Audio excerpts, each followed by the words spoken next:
What is up, guys? Welcome back to the channel. My name is Travis. This is TWA Motorsports, and today we're gonna be doing something that's been bugging me for a while. Ever since I bought this truck, it's just, I mean, the stance is good on it, guys. Don't get me wrong. I like the stance, but it's just a little too high in the back. And so today we're going to see if we can address that. Now, a lot of components on this truck were top notch, right? So it's got sealed spindles in the front. It's got a 2.5 inch drop spindle with a sealed hub bearing. So it's all like bolt together. And then it has a drop spring on top of that. In the back, guys, he did a C-notch. He did a 5-inch drop spring.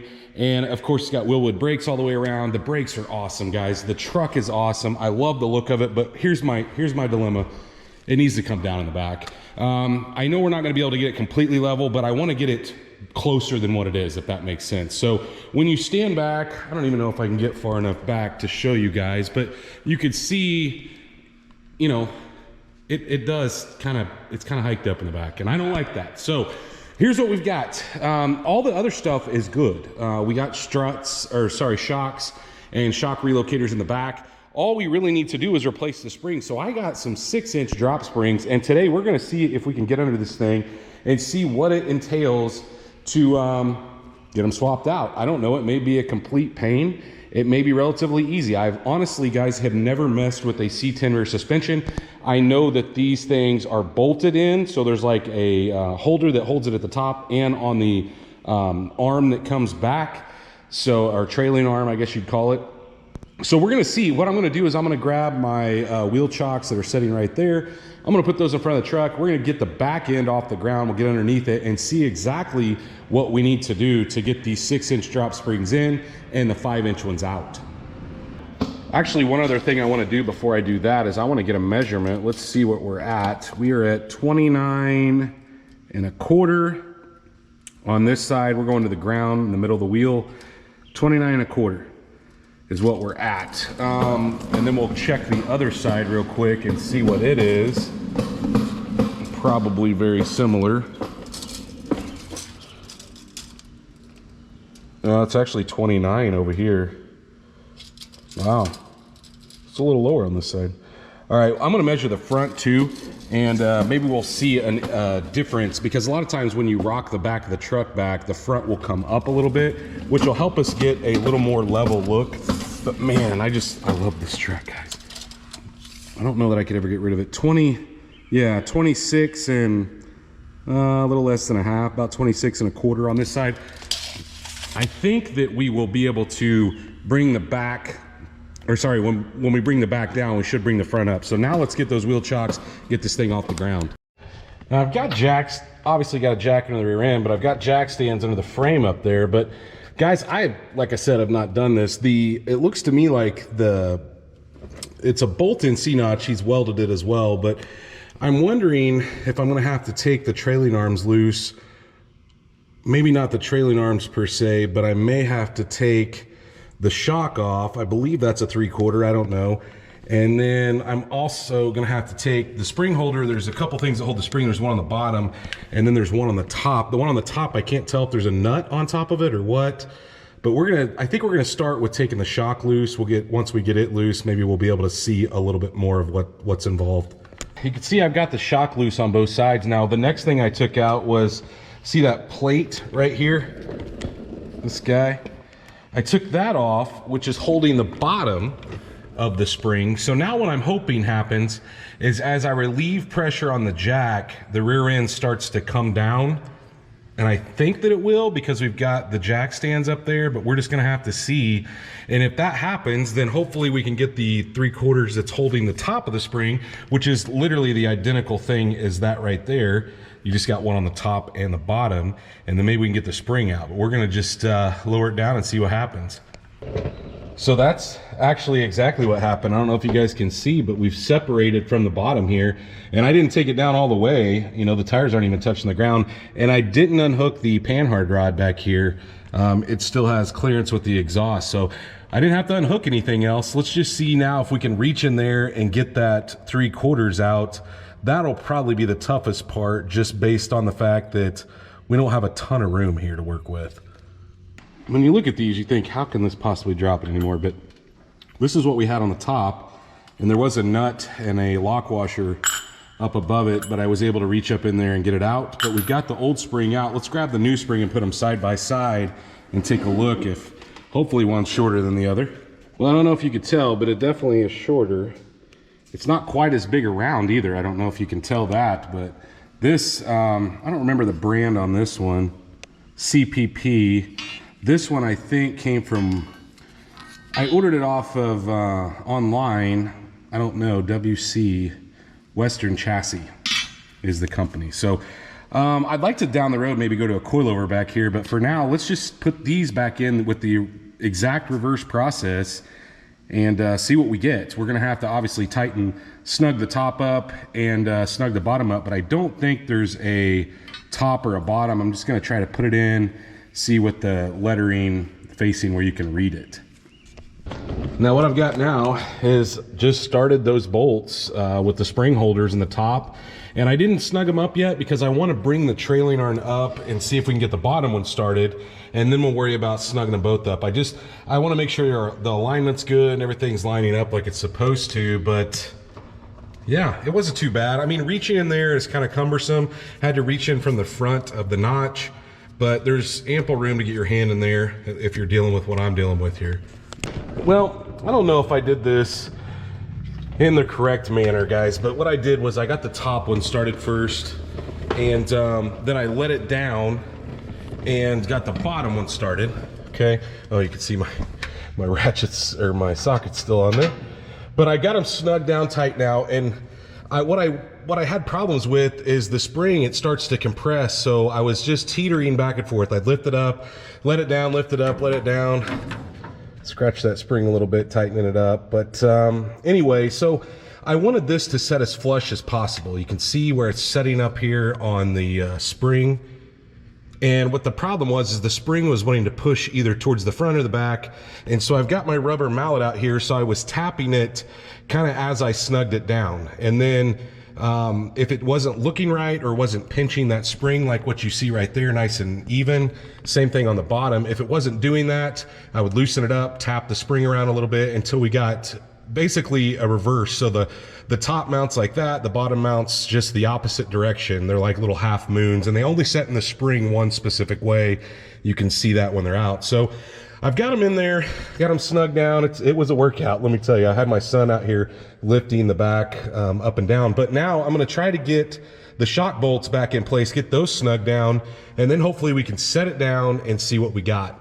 Went ahead and got the shocks snugged down. Now here's what I did, guys. I lifted the rear end, put the shocks in, I torqued them to 70 foot-pounds. I don't know if that's the proper spec, but most shocks torque to that, and I like to have the suspension loaded, you know, so you're not crushing the bushings and then them having to spin after you tighten them. So lifted the rear end up. It's off the jack stands, but I left them there, you know, just for safety. The other thing I did was once I compressed the rear end like this, I went through and snugged. I made sure that all the bolts were snugged that hold the springs in, so the pocket in the bottom and the top on both sides. And I only got a little bit of a turn on each of them. And guys, I just snugged those down as tight as I could get them with a 3/8 inch drive and my 3/4 inch wrench. So I don't know the actual torque specs for that, but here's what I will tell you. I noticed the pinion angle changed just a little bit, but I think a lot of that has to do with the way we've got it lifted. So what we're gonna do now is we're gonna see if we made a difference. We're gonna pull these jack stands out, we're gonna get everything out from under it, and let's check it out.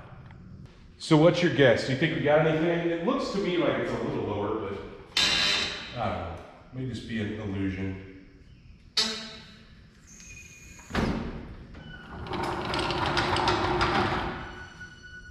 Still higher in the back. I don't know.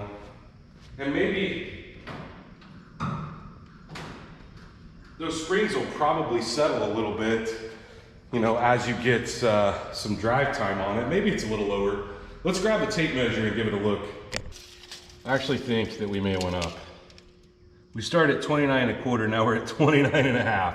So we actually went up 1/4 inch. All right, so guys, look, these springs set in boxes for quite a while.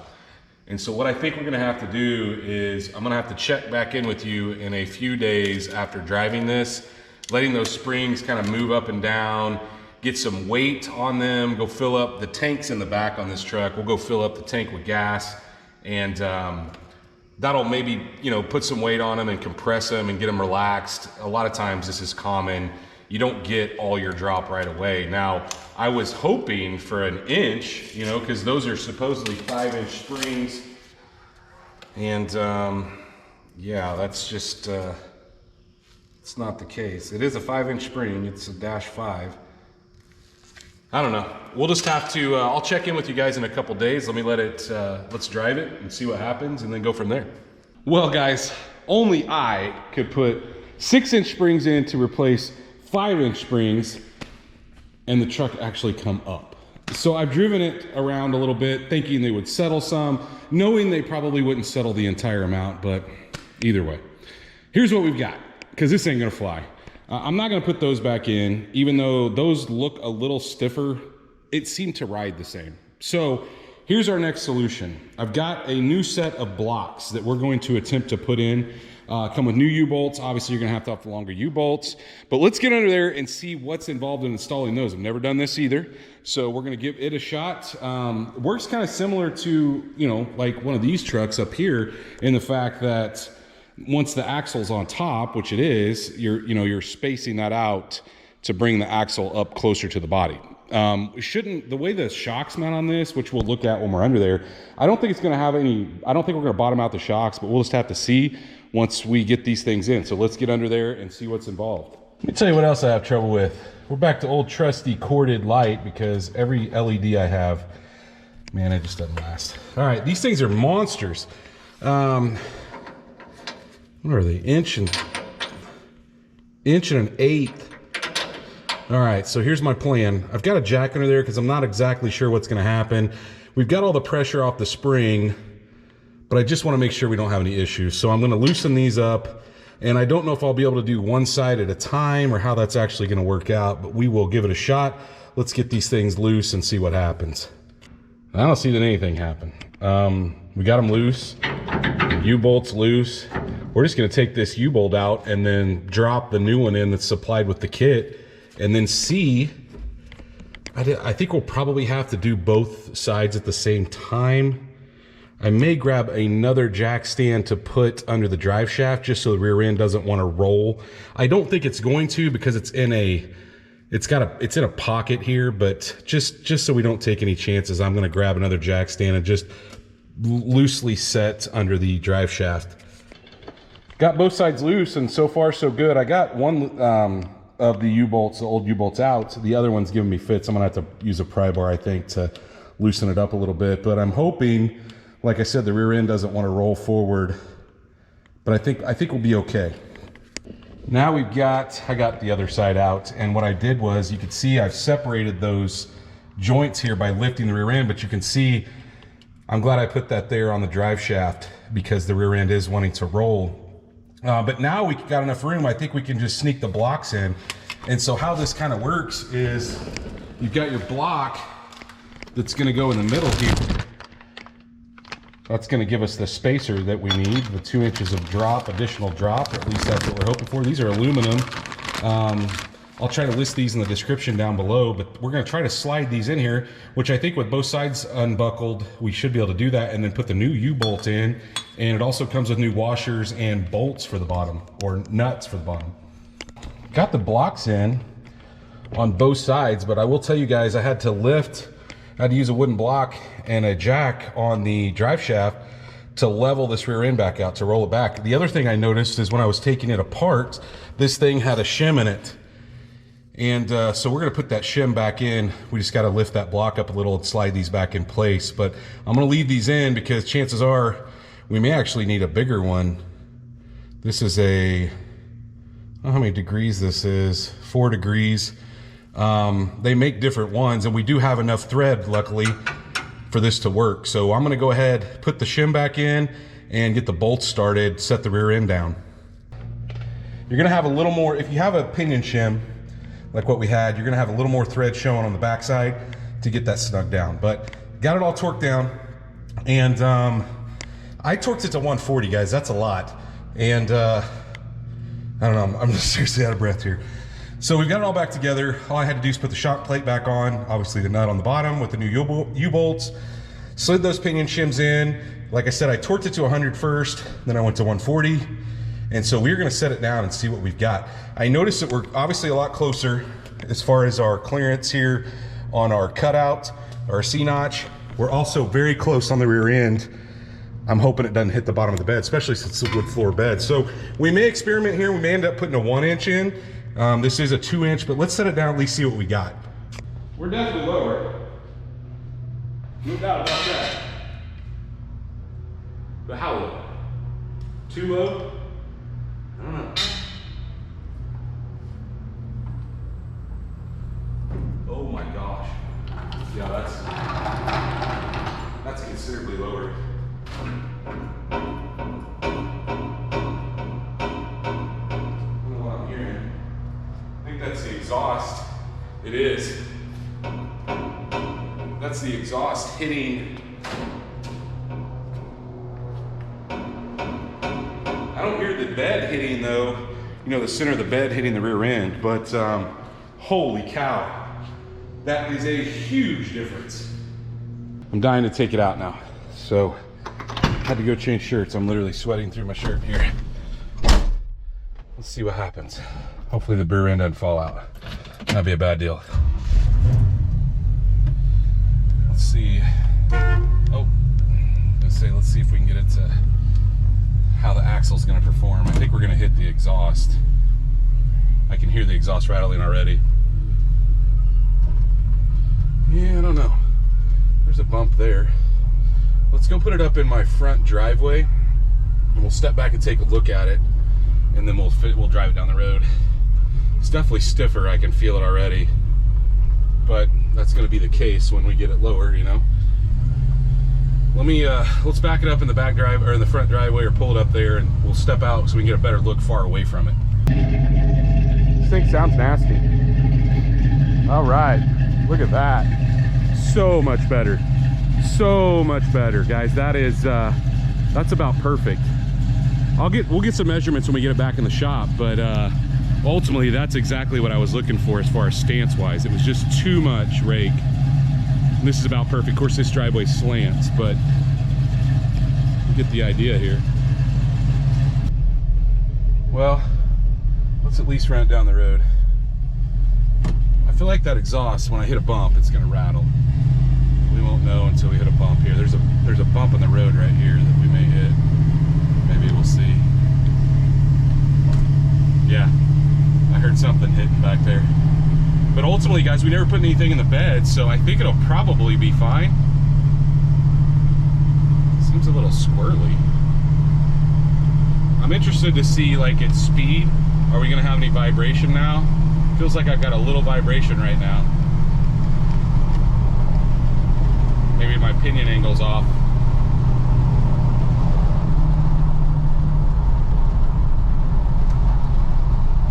All right, that's good, I'm happy. Let's get back to the shop. I didn't do this because I was so excited just to get it out of the garage and look at it, but let's get a measurement now. I don't even remember what we started with. I've got that video taken off. I think it was like 30 something. We are now at 27.5. Way better.